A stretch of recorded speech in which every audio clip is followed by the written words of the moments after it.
Hello, everyone. We're back again next day, but we're still in the same clothes. You can blame Rory and Navarro for not giving us enough of a production budget for this. Give me the camera. Give it off, down. And that's how Rudolph really got his red nose. Well, hi there. Look who's there. Hello. So now we are on to numero cinco de listo de Andrew Gadaski. Doesn't sound very grammatically correct. What is the fifth movie that you enjoyed the most this year? Well, I mean, I don't know if I can really do a 1 through 5. Okay. We'll do it in no particular order. In no particular order. So I'll start out with the big one. The one that was already on Tom's list. Inception. Thank you. Before I get into the movie, I just want to do a little quick shout out to Zach Hemsey. He actually scored Mind Heist, which you heard in the trailer, that really famous background music. And he is an amazing composer, so you should check out his music on YouTube. A lot of hip-hop fusion in that music, too. A great album. Really, really good.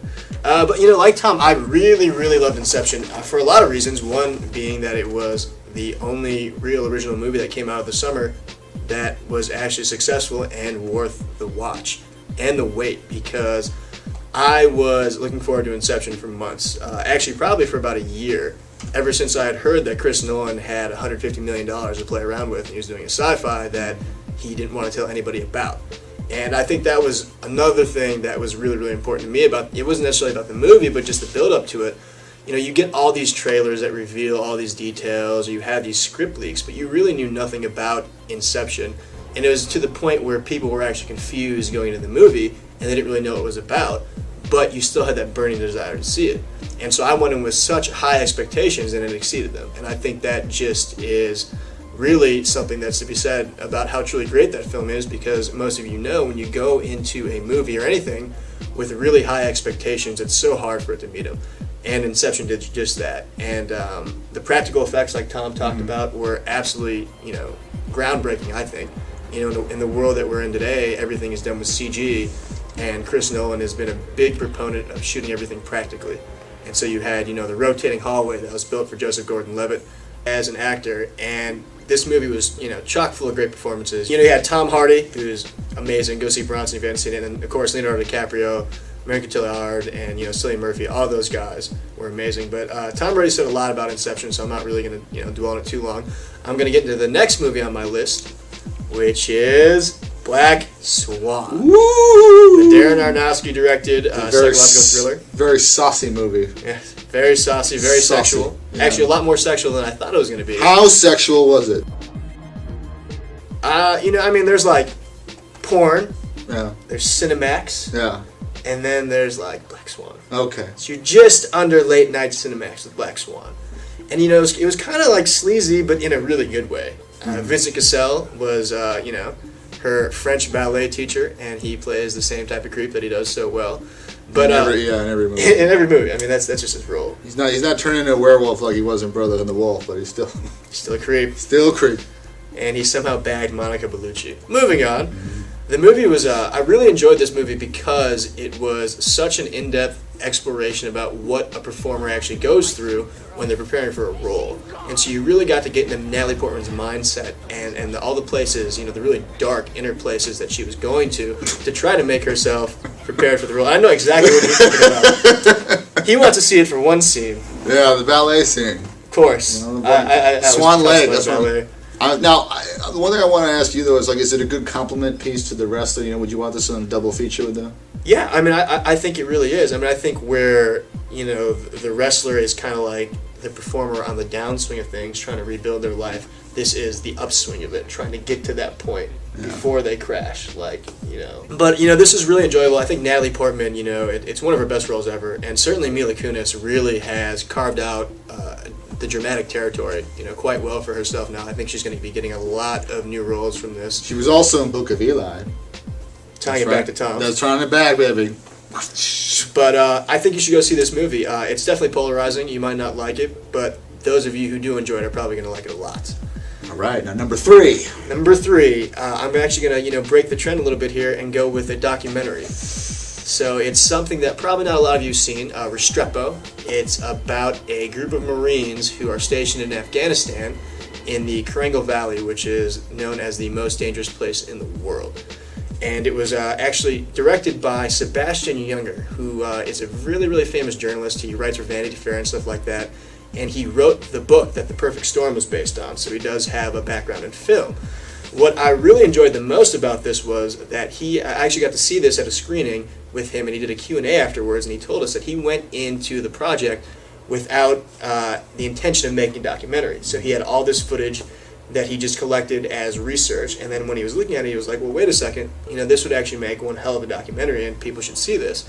And so what you really get is a really intimate look at these Marines over in Afghanistan, and it's really unbiased. A lot of times, I know you have a problem with it, with documentaries, they're very biased, and, they're trying to push... Spin. Yeah, they spin stuff, but there was none of this in that. It was just really, the camera was on these guys when they were there, and you got to follow them, through the good, through the bad, and really got a sense of the community there and what a day in a life is like in a Marine without, actually being in Afghanistan.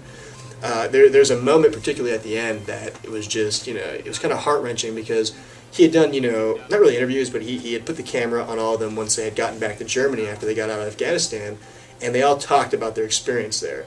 And once they were done talking, there's a series of shots towards the end where you go on their face after each one has finished whatever they're going to say, their whole story, and there's almost like there's something like missing in their eyes, like they lost something, from that trip back from Afghanistan.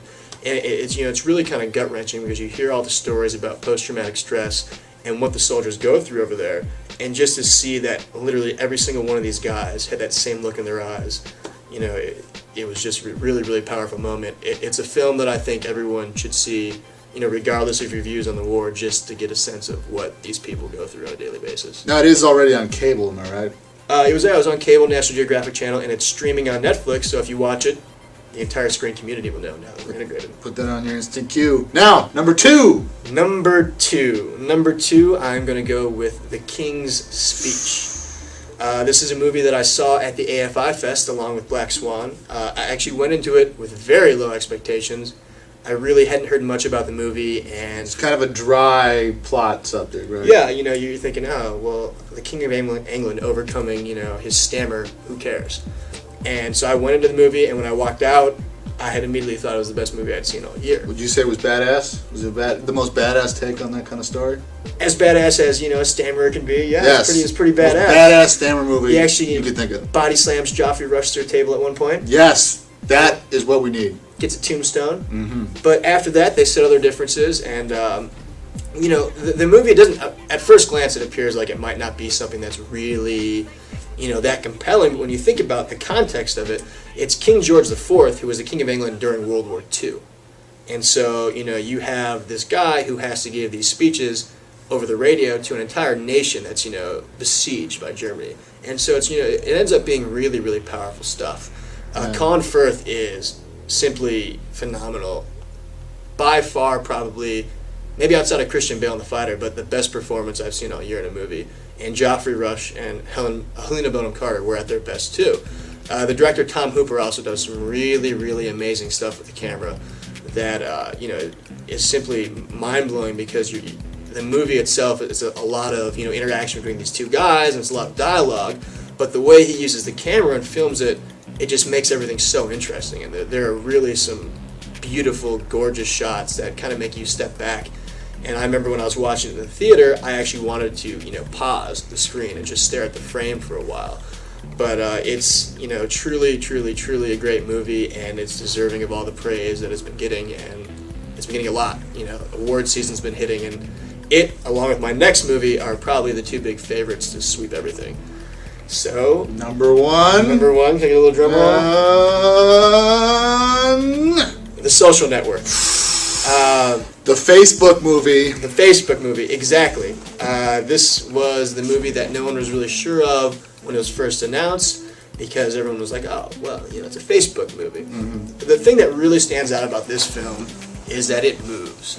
The pacing is just unbelievable throughout. And a lot of that has to do with, Aaron Sorkin wrote the script, and he's known for that kind of fast-paced, pit-pat dialogue like he had in West Wing. ping pong of words. Ping pong, yeah, The exactly. Ping pong of words. Back and forth. But I think that, a lot of praise needs to be given to David Fincher. And Aaron Sorkin, through all his interviews, has said that without Fincher, his dialogue probably wouldn't have worked with these actors, because you have this, this dialogue that can be very Shakespearean in terms of how it's read with certain actors, and especially with actors this young. And David Fincher's directing style is, I did an article about this, is, to really break down his actors. He made Rooney Mara do 99 takes of the first scene, to the point where everything just feels so natural because they don't care anymore. They're not bringing anything into the scene. And so the dialogue ended up working really, really well throughout the film.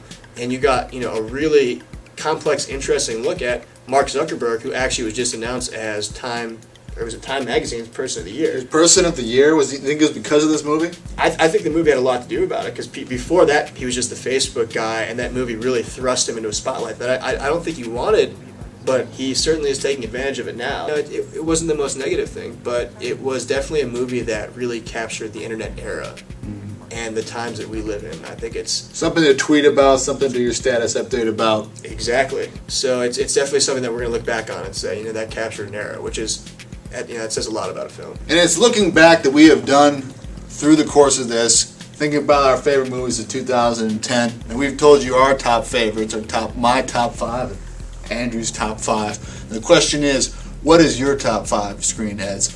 What are the movies? Do you disagree with us about our choices? Do you agree with what Andrew said here? We want to know, we want to hear, what are your favorite movies of 2010? And hey, it's actually the real end of the decade this year. I think we can even extend the question of what are your favorite movies of the past 10 years. Think about that one. Thanks for joining us. We'll see you later.